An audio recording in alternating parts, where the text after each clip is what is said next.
Welcome back, YouTube. PPS here for our play of the day video today.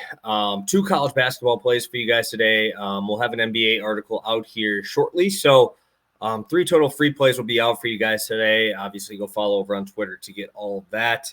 But yeah, let's get right on into it. I'm a little bit further behind today than I usually am. So want to make sure that you guys still have a ton of time to lock these in.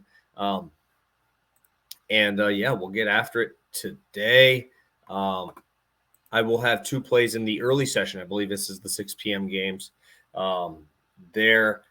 And let's start out with my boys over in Toledo facing off against Kent State, a very good defense here.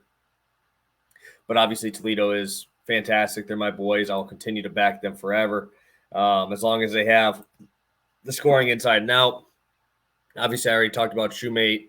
I've talked about, Ray J. Dennis. I've talked about a lot of these guys, Milner as well, throughout my bets on Toledo. And I just absolutely love their first half numbers always. They're one of the top scoring first half teams in the last couple of years. Going over to Kent State, 36.3 points per game first half. Toledo's ranked 5th in the college basketball rankings right now with 41 points scored in the first half. Obviously, those numbers will clear this.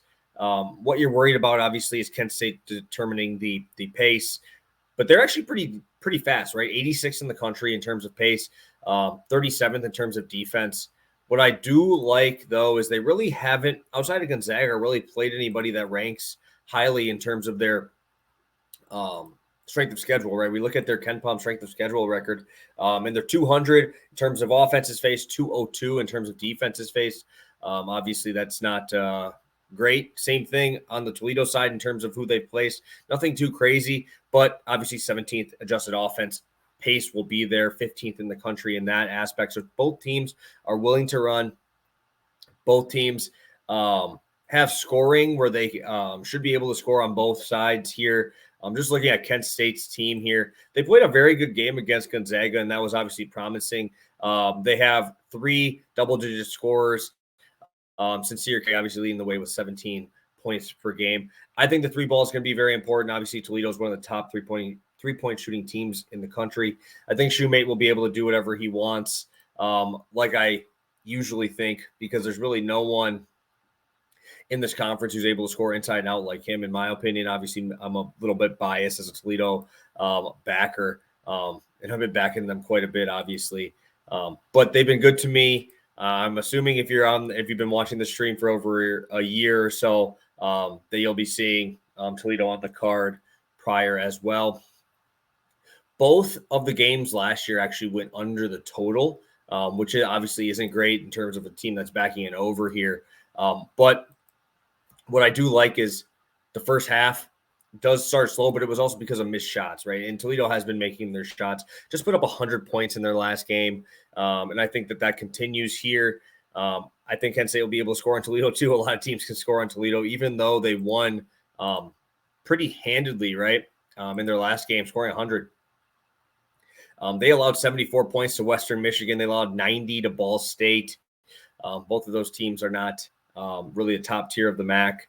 And I'm excited to watch this game again. I'll be watching this one because this number, again, just seems a little bit too low for both teams. Scoring in the top 100 in the first half, and obviously both top 100 in terms of pace. So sign me up. First half, Toledo, Kent State over 71.5. And I'm not the guy who usually backs the spread and the money lines, but I'm going to be backing a money line here, I think this might be my first money line play of the year, and I'm going to be backing Florida.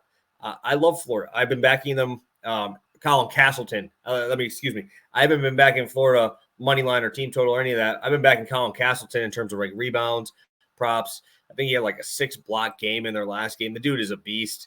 They got 5 guys scoring over 9 points per game, which is actually pretty deep for college basketball. You look at LSU a little bit more top heavy with 2 guys, Miller and KJ Williams, both 13 plus. Next to that is 8.5, right? So Obviously, a little bit deeper in terms of scoring on the Florida side. One guy I really did like to look at in their last game that looked really good to me was Kyle Lofton. He's their 5th leading scorer so far this season, but he looked really good in their last matchup. I did have a bet in that game. I have to remember what it was. I think Florida was facing off against, I think it was Georgia, if I remember correctly. I think they won that one, 7-point win. But looking at their numbers, right, we're going to look at a little bit here going into Florida a little bit. Let's pull it up here. 89th in terms of adjusted offense, 34th in adjusted defense. I like their pace. I like the matchups that they've had so far this year in terms of their strength of schedule, right? They played Xavier, who's a very tough team. They played UConn. Oklahoma's been playing well. Auburn, Florida State even in there you can throw in there. Obviously, they're not as good as the other 3 I mentioned, but, man, their adjusted numbers in terms of opponents' offense and opponents' defense both rank 28th in offense and 72 in defense. They're actually 14th worst in the adjusted luck metric, which obviously is good because we're not having to worry about them being lucky. They've actually been very unfortunate. LSU ranks top 100 in that stat category, and they haven't played really anybody in terms of like their adjusted offense and adjusted defensive sides, right? We look at theirs, 227 in adjusted offense faced, 252 in adjusted defenses faced. Obviously, I think that Florida would have been like minus 170 on a neutral site here, minus 180 possibly.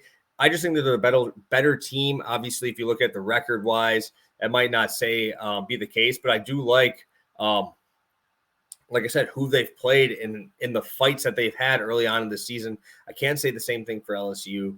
So I'll be backing Florida money line here to take care of business. And let me show you the numbers. I'm obviously trying to do this more often so you guys can see exactly where I'm at here. So we look right here, Florida minus 122.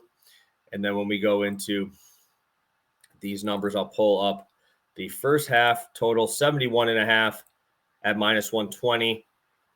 These are the 2 plays we obviously just talked about. I want to make sure that you guys see these every single time when I pull up my sheet and everything like that, so you guys can see exactly where I'm tracking at, exactly where I'm finding it. Both of those are on FanDuel this morning. So have a good one, guys. Best of luck. Like I said, I'll have an NBA prop coming to you guys shortly over on my article.